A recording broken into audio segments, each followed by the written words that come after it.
Hello everyone, this video introduces the feature-to-point function in the vector conversion tool. This function creates a feature class of points generated from representative locations of the input features. To use this function, navigate to the toolbox under Data Management, and find the Feature-to-Point tool. Double-click to open the function window. The input features can be points, multipoints, lines, or polygons. First, let's take line features as an example. If you check the Inside checkbox, the function will use the locations contained within the input features as the output point locations.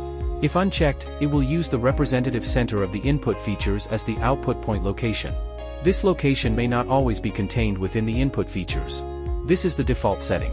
The output feature class refers to the output point feature class. The Add Result to Project option is only effective when the output feature class result is output to the GPKG database where the project is located. When checked, it will automatically build a layer for the result data and add it to the project. After completing the settings, click OK to proceed. The conversion from features to points will be successful.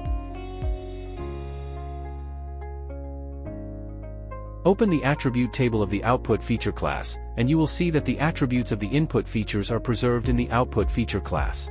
Specifically, a new field, ORIG_FID, is added to the output feature class, and its value is set to the FID of the input features. Similarly, the same operations can be performed on multipoints and polygons. That's all for the introduction to the feature-to-point function. Thank you for watching.